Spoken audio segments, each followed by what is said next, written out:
9টা। তো এখন আমি বার্থডে সেলিব্রেট করছি, তো দেখতে থাকো।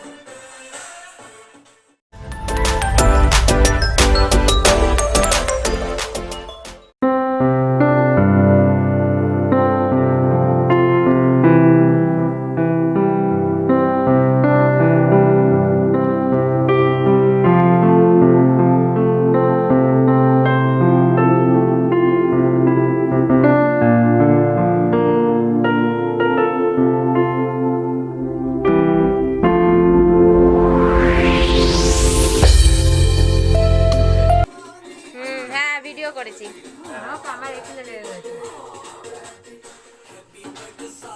खाना तू सवाल करगी, खाना तू सवाल कर दिल्ली दे किन्ने मरदे ने ते किन्ने पहला तुम्हारे हाथी है नखरा तेरा नी हाय रे तेरे गब्बरू।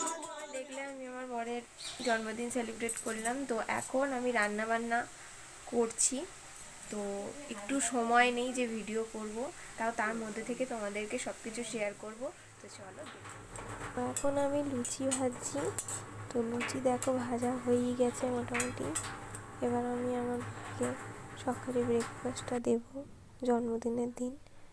তো এই হলো সকালের ব্রেকফাস্ট, যেটা আমি আমার বরকে দিয়েছি জন্মদিনের দিন। এখানে আমি আমার ফোনটাকে সেট করে রাখছি, তো যতবারই রাখছি পড়ে যাচ্ছে, তো আবার পড়ে যাবে, তো আবার রাখবো। দেখো, তো এই রাখা হলো। এবার আমি একটু মশলা বেটে নেব। তো তার জন্য আদা, রসুন, পেঁয়াজ, কাজু বাদাম, চাল মগজ নিয়ে নিয়েছি। তো পেঁয়াজ কেটে নেব, দেখো পেঁয়াজ কাটছি। তো কেটে এবার ওটা একটা পেস্ট করে নেব, মাংসে করবো ওই দিয়ে, তাই। তো দেখতে পাচ্ছ, তো এবার আমি পেস্ট করব, দেখতে।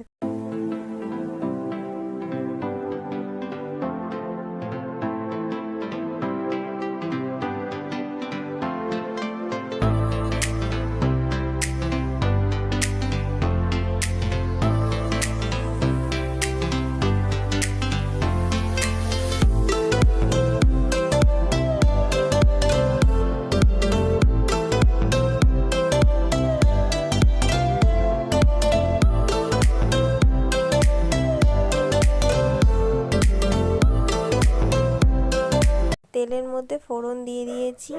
তেলের মধ্যে গোটা গরম মশলা, তেজপাতা, শুকনো লঙ্কা ফোড়ন দিয়ে যেই পেস্টটা বানিয়েছিলাম মশলা, সেটা দিয়ে দিলাম। তো দিয়ে এবার ভালো করে কষাবো। দেখতে পাচ্ছ দিয়ে দিচ্ছি তেলের মধ্যে মশলাটা। তো মশলাটা এমনি ঢালতে যাচ্ছিলাম, পড়ছিল না, তাই হাত দিয়ে সেটাকে দিতে হচ্ছে কড়াইতে।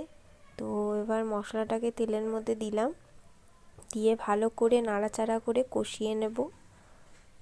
কষানোর পর তারপর মাংসগুলো দেব। তো আগে কষিয়ে নিই 5 মিনিট, তারপর দেখাচ্ছি। তো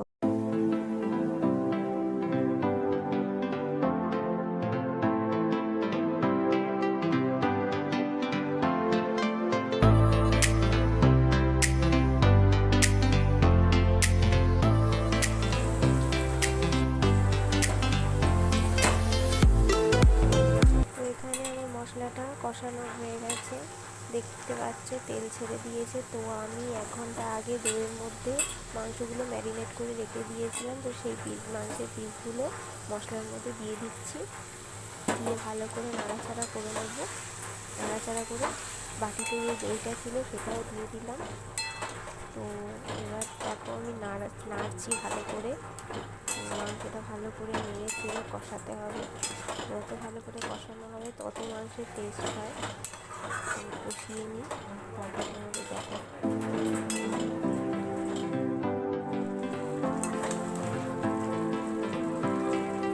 মাংসটা কষানো মোটামুটি হয়ে গেছে। এবার আলু দিয়েছি, দেখো এরকম সাইজের আলু আমি মাংসে দিয়েছি। তো আলুটাও ভালো করে মাংসের সাথে কষিয়ে নিই, যাতে আলুর ভিতরে ভালো করে মশলাটা ঢোকে। দেখছো ভালো করে কষাচ্ছি।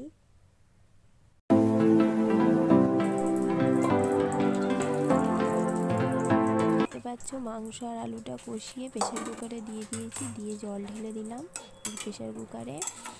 এটাকে সিদ্ধ করব। জানি মুরগির মাংস সিদ্ধ করতে লাগে না, তাও আমি একটু করি হালকার ওপর, কারণ মাংসটা বেশ সফটভাবে নরম হয়ে সিদ্ধ হয়, তাই করি।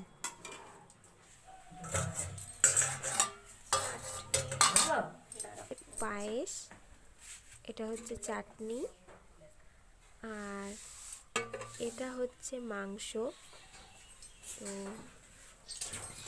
আর এখন করছি বাসন্তী পোলাও, যার জন্য দেখছো হাঁড়িতে জল গরম করতে দিয়ে দিয়েছি, আর চালটা ভালো করে ম্যারিনেট করে এবার কড়া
দিন দুপুরের আয়োজন দেখতে পাচ্ছ।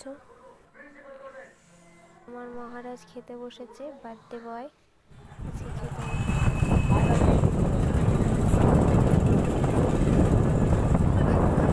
যাচ্ছি। তো এত ঠান্ডা বাইরে যে ঠিক মতো ভিডিও হচ্ছে কিনা সেটাও বুঝতে পারছি না, মানে তাকানো যাচ্ছে না, এত ঠান্ডা। কাল 12টা থেকে আমি ভিডিওটা কন্টিনিউ করছিলাম, তো এখন ভিডিওটা এন্ড করতে হবে, নাহলে অনেক লম্বা হয়ে যাবে। তো আবার তোমাদের সাথে দেখা হবে নেক্সট ভিডিওতে। ততক্ষণ ভালো থাকবে, সুস্থ থাকবে, গুড নাইট।